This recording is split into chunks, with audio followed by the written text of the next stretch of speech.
The massive crystal tower rose high above the red ocean on the planet Zephyr Prime. Inside the tower, alien beings moved through halls made of shining metal and glass. These were the Zephyrians, the most powerful race in this part of the galaxy. They had ruled over dozens of worlds for more than 300 years. Admiral Kethvar stood in the main command room at the top of the tower. His body was covered in dark green scales that reflected the light from the room's glowing walls. He was tall, nearly 8 feet, with 4 arms that ended in clawed hands.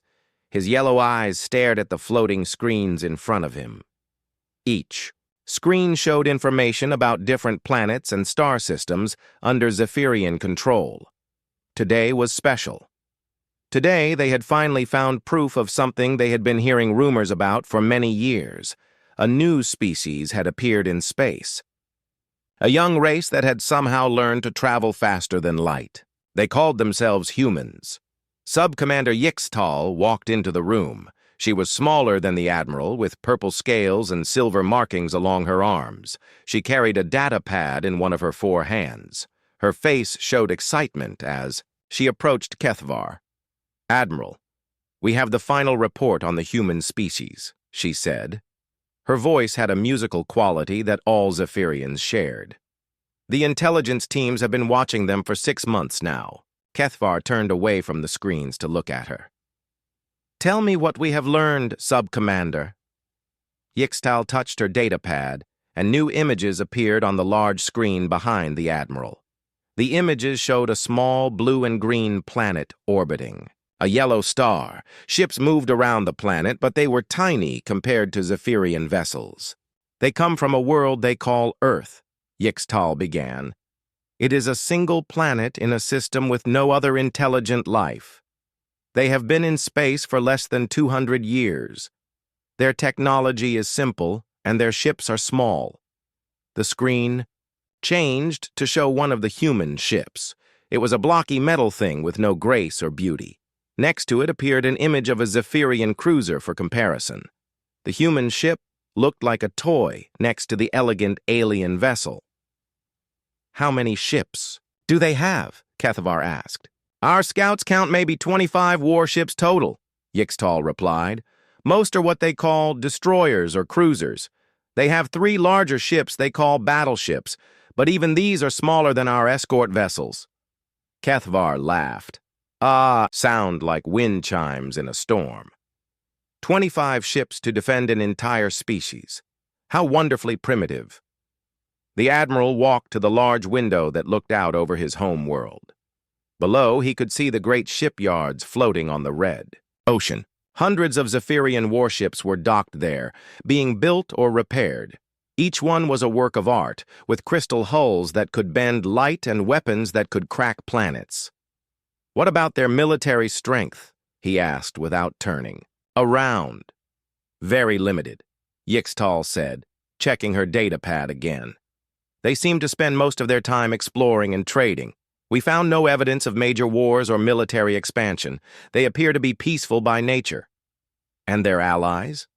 "None, that we can detect. They are completely alone." This made Kethvar smile. His sharp teeth gleamed in the light from the screens. In all his years as a military leader, he had never found a situation this perfect. A young species with no friends, no real military, and no understanding of how dangerous the galaxy could be. The Zephyrian Empire had grown by bringing other species under their control. They did not destroy planets or kill entire populations like some of the other great powers. Instead, they offered protection and guidance to younger races. Of course, this protection came with a price. The protected species had to follow Zephyrian laws, trade only with Zephyrian approval, and provide resources when asked. Most species accepted this arrangement after seeing the size of the Zephyrian fleet. A few had tried to resist, but none had lasted more than a few days against the Empire's military power. "Have we made contact with them yet?" Kethvar asked. "No, Admiral. We have been watching from a distance as ordered. They do not know we exist." "Good." Kethvar turned back to face his sub-commander. I want you to prepare the third fleet for departure. We will visit these humans and make them the same offer we have made to 17 other species. Yixtal's eyes widened slightly. The third fleet was one of the Empire's most powerful forces. It contained 47 warships, including the Admiral's own flagship. It was enough firepower to destroy entire solar systems. Sir, do we really need that much force for such a primitive species? She asked. Sub-Commander, in my 60 years of military service, I have learned that showing overwhelming strength prevents wars. When a young species sees what they are facing, they usually choose wisdom over death. Kethvar walked back to the screens and touched one of them. The image changed to show the human homeworld again. Small ships moved between the planet and its moon, carrying people and supplies. It looked so peaceful and innocent. Look at them, Yixtal. They have no idea that their little paradise is about to change forever. They build their small ships and explore their tiny corner of space, thinking they are alone and safe. The Admiral's voice became serious. But the galaxy is not safe. There are forces out there that would wipe them out without a second thought. The Crimson Horde has been expanding toward this sector. The Machine Collective grows stronger every year. The Shadow Empire watches everything from the dark spaces between stars. He turned to look at her again. We are offering them survival, Sub-Commander. Protection from threats they cannot imagine.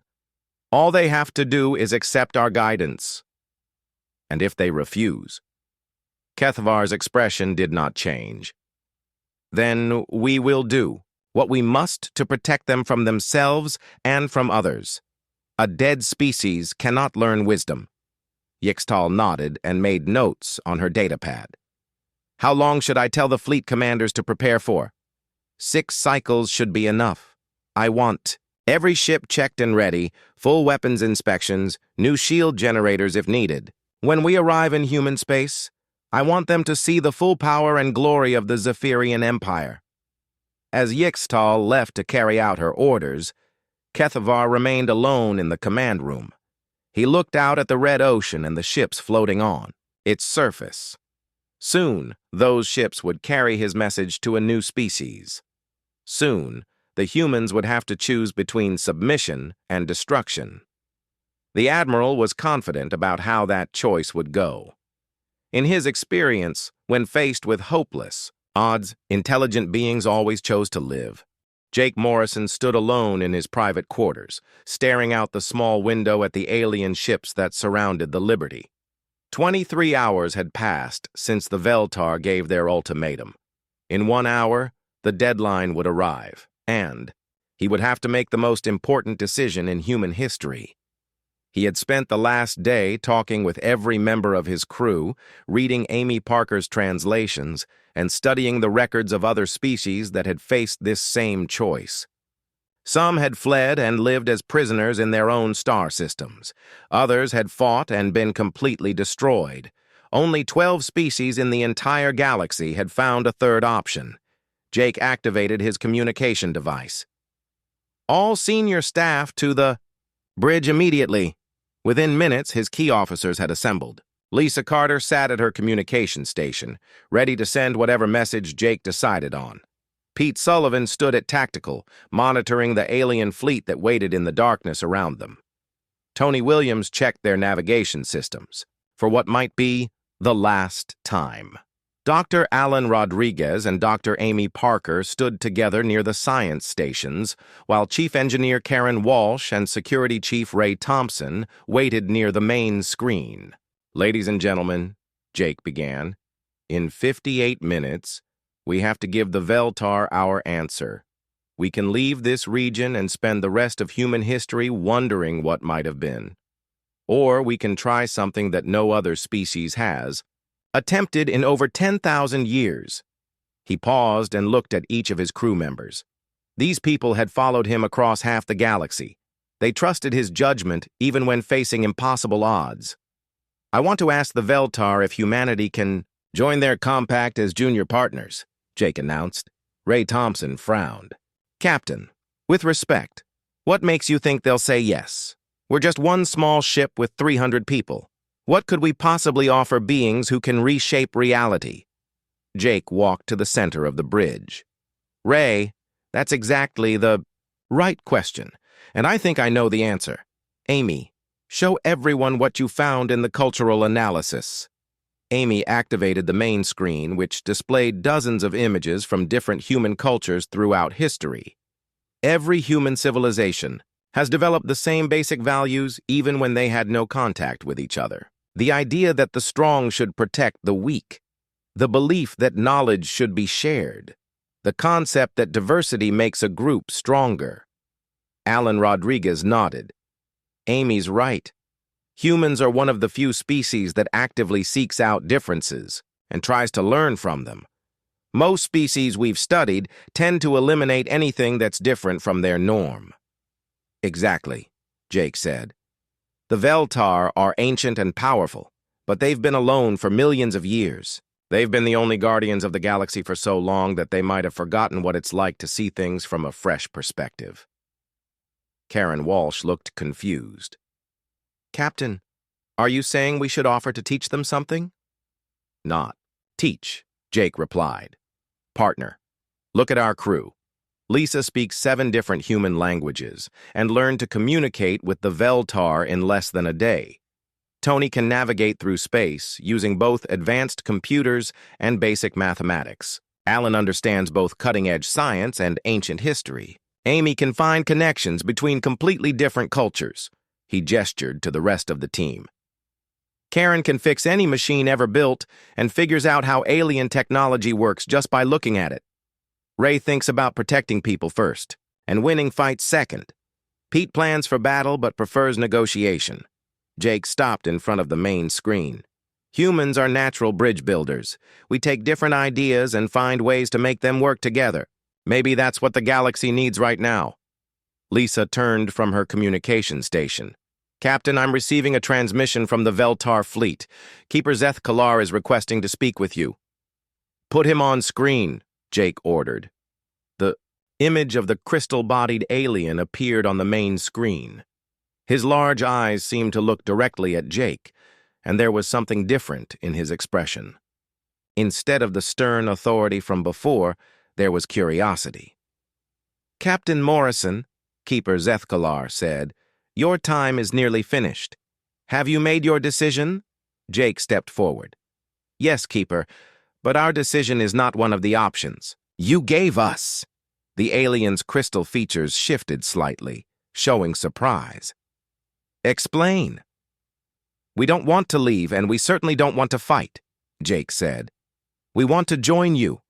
We want to help the Veltar guard the galaxy and guide younger species. There was a long silence.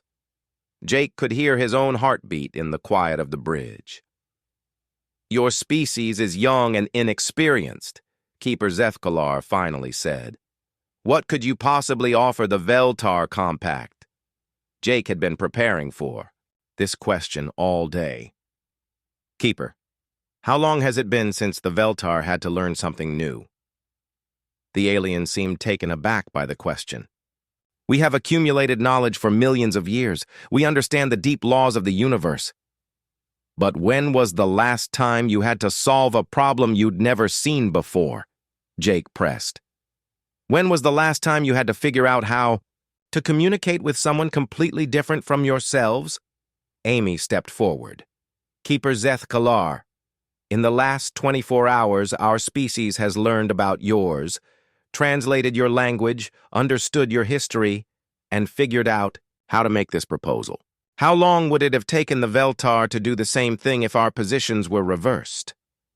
The alien was quiet for a moment. Perhaps longer than we would care to admit. Jake sensed an opening. The galaxy is full of young species making the same mistakes over and over again. Maybe what they need isn't just warnings and punishment. Maybe they need teachers who remember what it's like to be young and make mistakes. Pete Sullivan added, Sir, we've made plenty of mistakes. We ignored the warnings, entered forbidden space, and nearly started a war with beings far more powerful than ourselves. But we learned from those mistakes in less than one day. We're good at adapting, Tony Williams said. It's what humans do best. Keeper Zeth Kalar's image flickered as he consulted with the other Veltar ships. When he returned, his expression was thoughtful. Your proposal is unprecedented, the Keeper said. No species has ever requested to join the compact. Usually, we must evaluate them over thousands of years before considering such a partnership. Jake held his breath. However, the alien continued, your rapid adaptation and your focus on cooperation rather than dominance are intriguing. We will offer you a test. The main screen changed to show a simulation. 3 different alien species were approaching the boundaries of sacred space from different directions. Each species was at a different level of technological development, and each had different cultural values. Show us how you would handle these 3 situations, Keeper Zeth Kalar said. You have 30 minutes to develop responses to each scenario. We will judge whether your methods have merit. For the next 30 minutes, Jake and his crew worked together like never before. Amy analyzed the cultural backgrounds of each species. Alan evaluated their technological capabilities. Pete assessed the threat levels. Karen figured out what kind of assistance each species might need. Ray considered the security implications. Tony calculated the best approaches to each situation. Lisa prepared communication strategies. When they presented their solutions, Jake was proud of what they had accomplished. Instead of using force or simple warnings, they had developed plans that involved understanding each species' motivations, offering alternatives that met their needs, and creating long-term relationships that would benefit everyone. Keeper Zeth Kalar listened to their presentations without comment. When they finished, he was quiet for several minutes. Captain Morrison, the Keeper finally said, the Veltar Compact has existed for 4 million years. In all that time, we have solved problems through wisdom, power, and ancient knowledge. But we have not often solved them through hope. Jake felt his heart racing. Your solutions show something we had forgotten, the alien continued. The possibility that young species might become partners rather than problems. The Veltar Council has voted. Humanity will be accepted as the 13th member of the Compact. The bridge erupted in cheers, but Keeper Zeth Kalar held up a crystal, hand for silence. This partnership comes with responsibilities, he warned. Your ship will be modified with Veltar technology. Your crew will be trained in the ancient laws. You will help us monitor the galaxy and guide other young species. Jake nodded solemnly. We understand, Keeper. We are ready to learn. Then let us begin, Keeper Zeth Kalar said. Welcome to the Guardians of the Galaxy, humans of Earth. May your wisdom grow to match your courage. As alien ships moved closer. To begin the integration process, Jake looked around at his crew. They had come to the Kepler void looking for minerals to save their planet. Instead, they had found humanity's true destiny among the stars. The warnings had been ignored for generations, but when the ancient Guardians tested humanity's worth, they had proven themselves ready to protect the galaxy alongside its oldest and wisest defenders. Dr. Amy Parker had been working for 18 hours straight without a break. She was the ship's expert on languages and ancient cultures, and right now she was the busiest person on the Liberty. Her small office was filled with computer screens, showing alien symbols, ancient human texts, and translation programs that were running at maximum speed. Amy was a thin woman with long black hair that she kept tied back when she worked. She had studied dead languages from Earth and had always dreamed of meeting an alien species. Now that dream had come true, but it was more terrifying and wonderful than she had ever imagined. Captain Morrison, please come to my office, Amy said into her communication device. I found something that will change everything we thought we knew about human history. Jake arrived at Amy's office with Dr. Alan Rodriguez and security, Chief Ray Thompson. Ray was a big man with a serious face who was responsible for keeping the crew safe. He had been a police officer on Earth before joining the space program, and he always thought about worst-case scenarios. Amy's office was small and cramped, but every surface was covered with information. Computer screens showed side by side comparisons of alien symbols and human writing from thousands of years ago. Books of mythology and ancient history were stacked on every available surface. "Look at this," Amy said, pointing to her main computer screen. "I've been translating the historical records that the Veltar have been sending us. Captain, they didn't just visit Earth once in our distant past, they visited us many times over thousands of years." On the screen, Jake could see images that looked like ancient cave paintings. But these were not from Earth. They were recordings from the Veltar ships, showing human beings from different time periods meeting with the crystal-bodied aliens. "This image shows Veltar meeting with humans about 12,000 years ago," Amy explained. "And this one is from 8,000 years ago, and this one is from only 4,000 years ago during the time when the ancient Egyptians were building their pyramids." Alan Rodriguez adjusted his glasses and leaned closer to the screen. "Amy, are you saying that the aliens have been visiting Earth throughout all of human history?" "Not just visiting," Amy replied. "Teaching. Look at these records. The Veltar gave humans knowledge about mathematics, astronomy, and engineering. They taught us how to build with stone, how to predict the movements of stars, and how to organize large groups of people." Jake stared at the images on the screen. They showed humans and aliens working together, building structures and sharing knowledge. "But why? Why would they help us?" Amy pulled up another set of images. "According to their records, the Veltar have been watching over younger species for millions of years. They help races that show promise, but they also set boundaries. They taught our ancestors many things, but they also warned them about places that were forbidden." Ray Thompson crossed his arms and frowned. "So what happened? Why did we forget about them?" "That's the really interesting part," Amy said. "The Veltar stopped visiting Earth about 3,000 years ago. According to their records, human leaders at that time decided they no longer wanted alien guidance. They wanted to develop on their own, without outside help." She pulled up a document that looked like an ancient treaty. The writing was in several different languages, including some that looked like early forms of Greek and Hebrew. "This is a copy of the last agreement between the Veltar and human leaders," Amy explained. "Humans asked the aliens to leave and promised to remember the warnings about forbidden places.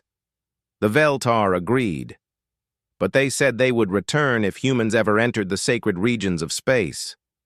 Jake felt a chill run down his spine. "And we just entered one of those regions." "Exactly." Amy nodded. "But here's the most amazing part. The warnings weren't forgotten completely. They became part of our mythology and religion." Amy pulled up dozens of images showing stories from different human cultures. There were pictures of Greek myths about mortals being punished for entering the realm of the gods. There were Norse legends about warriors who traveled to forbidden lands beyond the Rainbow Bridge. There were Native American stories about sacred places that must not be disturbed. "Every human culture has stories about forbidden places," Amy said. "Places where humans are not supposed to go, watched over by powerful beings who will punish those who break the rules. We thought these were just stories, but they were actually historical records passed down through generations." Alan was typing rapidly on his computer, cross-referencing Amy's findings with the ship's historical database. "Amy, look at this. I'm finding connections everywhere. The biblical story of the Garden of Eden and the forbidden fruit, the Greek myth of Pandora's box, the Hindu stories about celestial realms that mortals cannot enter. They all follow the same pattern."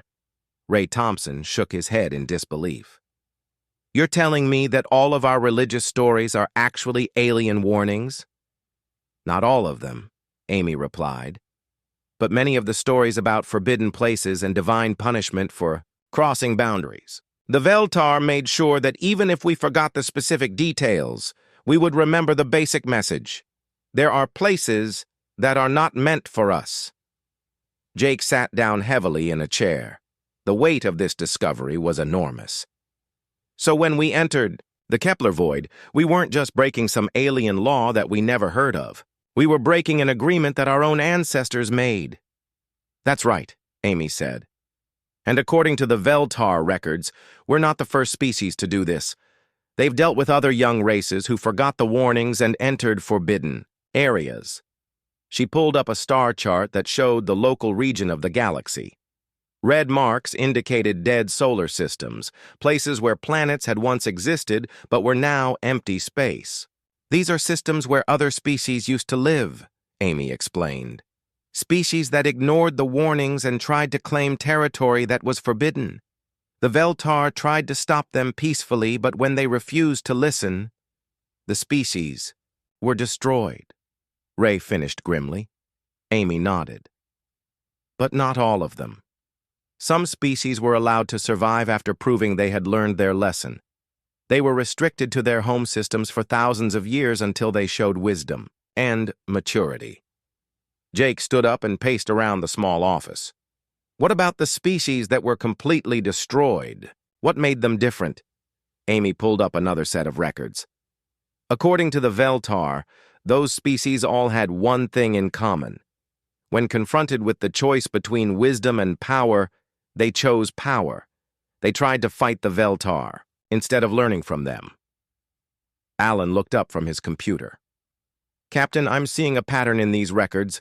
The species that survived all had leaders who were willing to admit their mistakes and ask for guidance. The ones that were destroyed had leaders who saw the Veltar as enemies to be conquered. Ray Thompson was studying the tactical implications. Captain, if these records are accurate, then fighting the Veltar would be suicide. Their technology is so far ahead of ours that we might as well be throwing rocks at a battleship. Jake stopped pacing and looked at the star chart showing the dead systems. How many species have they destroyed over the years? Amy checked her data. 47 species completely eliminated, hundreds more restricted to their home systems. But Captain, there's something else. 12 species have been accepted as junior partners by the Veltar. They're allowed to travel freely through the galaxy and help monitor other young races. What did those 12 species do differently? Jake asked. Amy smiled for the first time since he had entered her office. They all did the same thing. When confronted by the Veltar, they didn't try to fight or run away. They asked how they could help. Jake felt something change in his mind. A new possibility was forming, an idea that was both terrifying and exciting. Amy, do the Veltar records say anything about what humanity would need to do to become one of those partner species? Amy scrolled through the alien documents. According to this, any species that wants to join the Veltar Compact must demonstrate 3 things. First, they must show respect for the ancient laws and boundaries. Second, they must prove they can think beyond their own immediate needs. And third, she paused, reading the alien text carefully. Third, they must offer something valuable to the Compact. Some skill or knowledge or perspective that the Veltar don't already have. Jake looked around at his team. Amy with her gift for understanding languages and cultures. Alan with his scientific knowledge. Ray with his protective instincts and tactical thinking. Each of them represented something special about humanity. Do we have anything to offer beings who can reshape moons and manipulate the laws of physics? Jake wondered aloud. Amy pulled up one final document from the Veltar records. Captain, look at this. It's a note that Keeper Zethkalar added to our file just a few hours ago. The message was short, but it filled Jake with hope. Species designation, human. Notable characteristics, curiosity combined with caution. Aggression tempered by wisdom. Most importantly, the only young race in recent memory to ask how they can help instead of demanding what they want. Jake realized that their response to this crisis might be the most important decision in human history. The choice between war and wisdom, between conquest and cooperation, between staying children forever or growing up to. The trouble started 3 hours after the aliens gave their warning. Chief Engineer Karen Walsh was deep in the engine room when the lights began to flicker. She had been working on spaceships for 15 years and had never seen anything like what was happening to the Liberty. "Captain Morrison, to the engine room," Karen spoke into her communication device. "We have a serious problem down here." Karen was a short woman with red hair and strong hands that were always covered in grease from working on machines. She knew every bolt and wire in the Liberty's engines. But now those engines were acting like they had a mind of their own. Jake Morrison hurried down to the engine room with Pete Sullivan following close behind. When they arrived, they found Karen standing in front of the main control panel with a confused look on her face. "Captain, look at this," Karen said, pointing at the screen that showed how the engines were working. "Our power systems are running perfectly, but something is interfering with them. It's like the aliens are reaching inside our ship and changing how the laws of physics work." Jake stared at the readings on the screen. The numbers showed that the ship's engines were producing the right amount of power, but that power was being redirected in ways that made no sense. "Are they attacking us?" "No, sir." Karen shook her head. "If they wanted to attack us, we'd already be dead. This is more like they're showing us what they can do. They're playing with our technology like a child plays with toys." Back on the bridge, Lisa Carter was monitoring communications from the alien fleet. "Captain, I'm picking up new signals.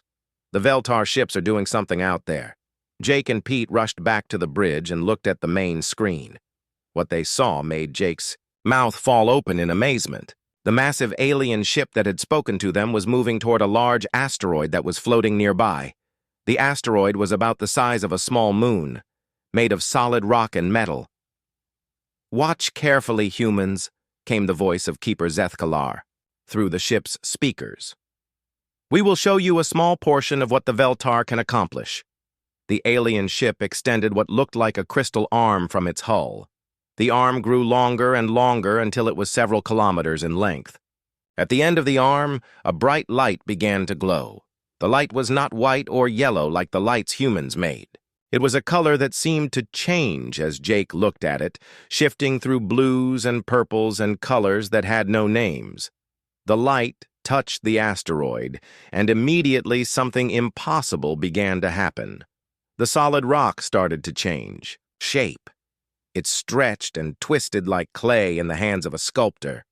Within minutes, the rough, irregular asteroid had been transformed into a perfect geometric shape, like a crystal that had grown in a laboratory. "How is that possible?" whispered Tony Williams from his navigation station. Dr. Alan Rodriguez was frantically taking measurements and recordings. "Captain, according to our sensors, they're manipulating matter at the atomic level. They're changing the basic structure of the rock, rearranging the molecules to create new shapes." But the aliens were not finished with their demonstration. The crystal shape that had once been an asteroid began to glow with the same strange light as the alien ship. Then it started to sing. The sound came through space itself, a deep musical note that Jake could feel in his bones. "That's impossible," Pete Sullivan said. "Sound can't travel through the vacuum of space." "They're not using sound waves," Alan explained, his voice filled with wonder and fear. "They're creating vibrations in space-time itself. They're making the fabric of reality ring like a bell." Danny Foster, the young sensor technician, looked up from his station with wide eyes. "Captain, I'm detecting similar energy signatures throughout the entire void. There are hundreds of objects out there that are singing the same song." On the main screen, Jake could see lights appearing in the darkness around them. Each light was another asteroid or piece of space debris that the Veltar had transformed into one of their crystal shapes. The entire region was filled with these singing crystals, creating a symphony that seemed to come from the stars themselves. "This is just the beginning," Keeper Zethkalar's voice said. "Watch and learn what true power means." The main alien ship turned toward a small moon that was orbiting a nearby planet. The moon was barren and lifeless, just a ball of gray rock floating in space. Jake estimated it was about 1,000 kilometers across, roughly the size of Earth's moon. The alien ship fired a beam of energy at the moon, but this was not like any weapon humans had ever built. Instead of destroying the moon, the energy beam began to change it. The gray rock surface started to glow and shift. Mountains rose. From flat plains, valleys carved themselves into the landscape. Lakes of liquid crystal appeared where there had been nothing but dust. "They're terraforming an entire moon in minutes," Alan said, his voice barely above a whisper. "A process that would take humans hundreds of years to accomplish, they're doing in real time." But the most amazing part was yet to come. As the moon's transformation continued, Jake could see structures appearing on its surface. Cities of crystal and metal grew from the ground like flowers blooming in fast motion. Towers reached toward space, connected by bridges of light that seemed to float without any support. "The Veltar do not just destroy," Keeper Zethkalar explained. "We create, we preserve, we maintain the balance that keeps the galaxy alive and healthy. The young races see only conquest and consumption. We see the larger picture." Karen Walsh's voice came through the communications system from the engine room. "Captain, our engines just came back to normal. Whatever they were doing to us, they've stopped." Jake realized that the aliens had been demonstrating their power while also showing restraint. They could have easily destroyed the Liberty or taken complete control of its systems. Instead, they had simply interfered with the engines enough to prove their point. "Impressive," Jake said into the microphone. "But why show us this? Are you trying to frighten us into leaving?" "Fear is not our goal," the alien keeper replied. "Understanding is. Your species stands at a crossroads, Captain Morrison. You can continue down the path of aggression and consumption that has led so many young races to extinction, or you can learn to see the universe as the Veltar see it." Pete Sullivan studied the tactical readings on his screen. "Captain, I'm analyzing their energy outputs. The power levels they're using for these demonstrations would require the entire energy output of our sun for several years, and they're doing it like it's nothing. The power comes from understanding the deep laws that govern reality," Keeper Zethkalar said.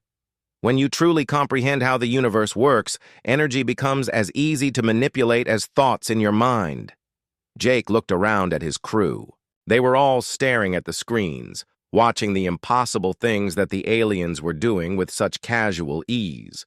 Lisa was recording everything, but Jake knew that no recording could capture the full impact of what they were witnessing. "What do you want from us?" Jake asked. "We want nothing," the keeper replied. "The question is what you want for your species. Do you wish to remain children, playing with dangerous toys? Or do you wish to grow up and join the adults who watch over this galaxy?" The alien ships began to move away from the Liberty, but they did not go far. They arranged themselves in a perfect circle around the human vessel, like guards keeping watch over a prisoner, or like teachers waiting to see if their student had learned the lesson. Jake knew that the next few hours would determine not just the fate of his crew, but the future of all humanity. The aliens had shown them wonders, beyond imagination and power beyond comprehension.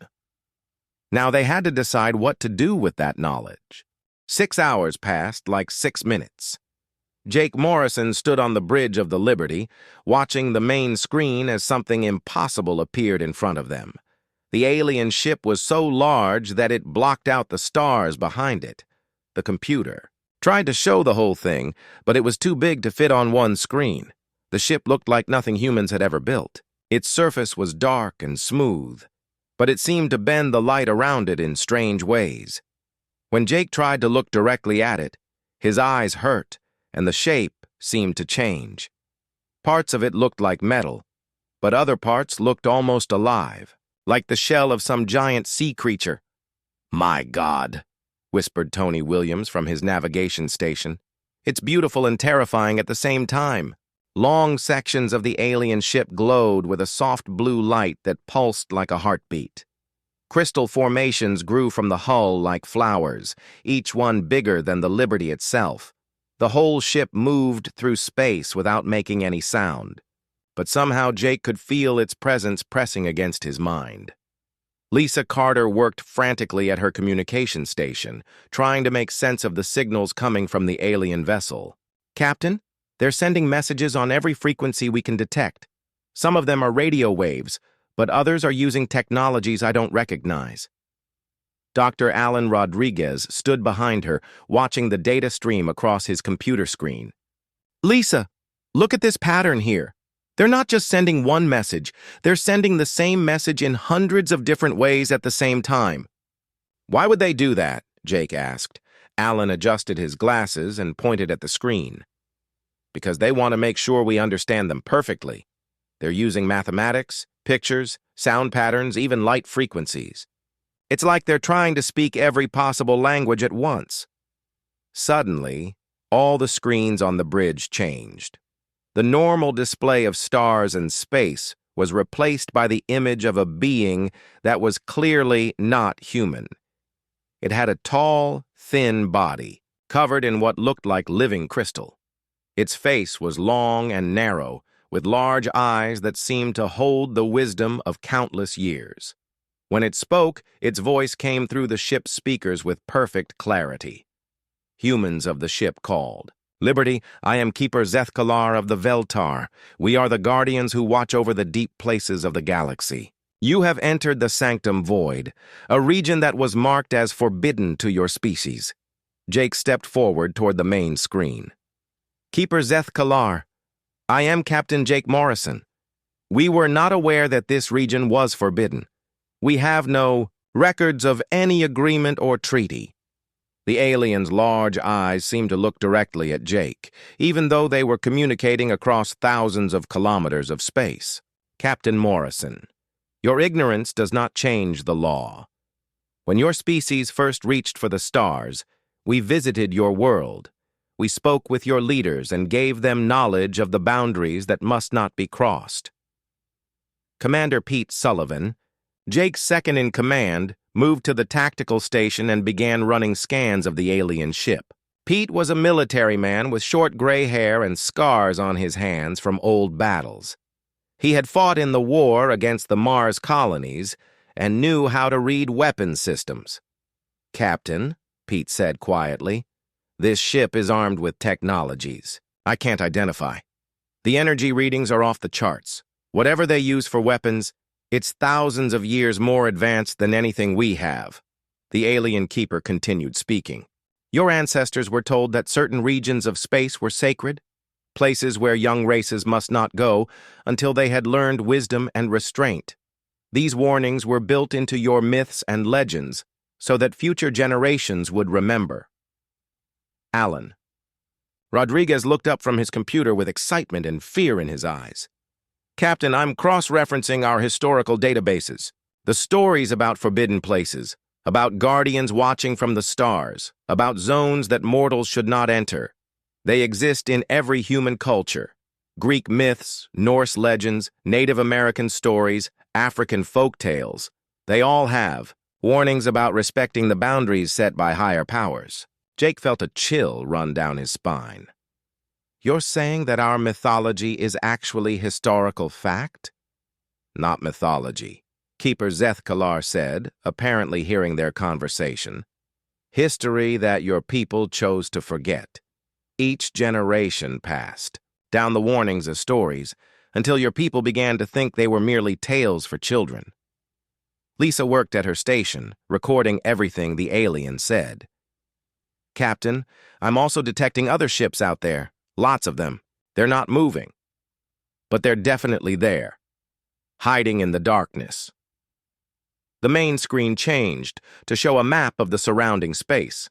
Dozens of red dots appeared, each one representing a Veltar ship.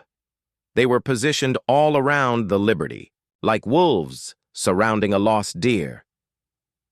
"We do not hide," Keeper Zethkalar said. "We simply do not reveal ourselves unless necessary. The Veltar have watched over this galaxy since before your star was born. We have seen many young races reach for the stars. Some learn to respect the ancient laws. Others—" The Keeper paused, and its crystal features seemed to grow darker. "Others must be stopped," Jake took a deep breath. He knew that what he said next could determine the fate of not just his crew, but possibly all of humanity. Keeper Zeth-Kalar, what happened to the other races that violated your laws? The alien was quiet for a long moment. When it spoke again, its voice carried the weight of ancient sadness. Some were turned back and learned to respect the boundaries. Some were stripped of their ability to travel between stars until they grew wiser. And some... Another pause. Some chose to fight rather than learn. Those races no longer exist. Pete. Sullivan looked up from his tactical station with worry in his eyes. Captain, I'm reading massive energy buildups throughout their fleet. They're powering up weapon systems that I can't even begin to understand. We do not wish to harm you, Keeper Zeth-Kalar said. But the law is absolute. No young race may enter the sacred spaces until they have proven their wisdom. You have one of your solar days to leave this region and return to your own territory. If you refuse, we will be forced to act. Jake looked around at his crew. Lisa was pale but determined, her hands still working at her controls. Tony was checking and rechecking their navigation systems, calculating how long it would take to reach the edge of the forbidden zone. Alan was buried in his historical research, trying to find any clue that might help them. Pete was studying the alien weapons, looking for any weakness they might exploit, but Jake knew that fighting was not the answer. These beings had been protecting the galaxy since before humans had learned to use fire. Their technology was so advanced that the Liberty would be destroyed in seconds if they decided to attack. Keeper Zeth-Kalar, Jake said. We understand your position, but we came here because our planet is dying. We need the resources in this region to save our people. Is there no way we can reach an agreement? The alien keeper's eyes seemed to glow brighter for a moment. Your species continues to surprise us, Captain Morrison. Most young races either flee in terror or attack in foolish pride when they meet us. You seek negotiation. This is interesting. But the law remains unchanged. The sacred spaces are forbidden until you prove your worth. How do we prove our worth? Jake asked. That, Keeper Zeth-Kalar said, is something your people must discover for themselves. We will give you time to consider your options, but know this. The Veltar have waited millions of years to see if humanity would grow wise. We can wait a little longer. The screen went dark, leaving the Bridge of the Liberty in tense silence. Outside the windows, the massive alien ships waited in the darkness like sleeping giants, beautiful and terrible beyond human understanding.